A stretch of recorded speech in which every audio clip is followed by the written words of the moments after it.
पहले प्रियंका के बनारस से चुनाव लड़ने के कयास से सियासी कोहराम मचा।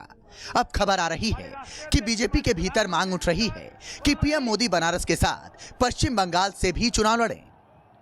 आज पीएम मोदी पश्चिम बंगाल के पुरुलिया में जनसभा को संबोधित कर रहे थे। इस दौरान बीजेपी के पश्चिम बंगाल इकाई ने पश्चिम बंगाल से चुनाव लड़ने की पीएम मोदी से अपील की। कार्यकर्ताओं की अपील सुन पीएम मोदी हंस पड़े।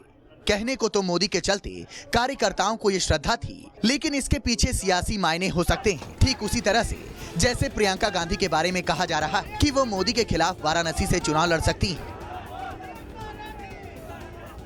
कहा जा रहा है कि ऐसा कर कांग्रेस का पूर्वी यूपी के साधने का प्लान हो सकता है।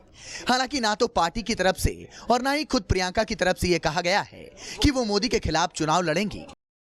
लेकिन प्रियंका को लेकर राहुल गांधी के एक जवाब में प्रियंका के बनारस से चुनाव लड़ने के सस्पेंस को और गहरा दिया। राहुल से पूछा गया, क्या प्रियंका बनारस से चुनाव लड़ेंगी?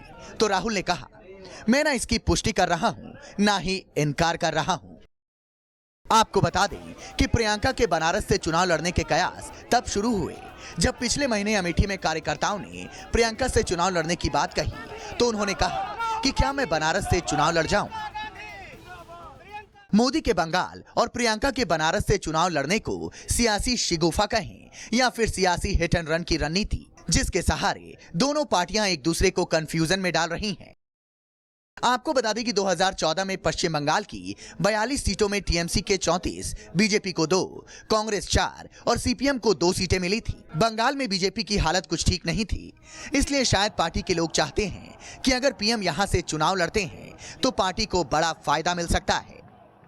Bureau report, news 24।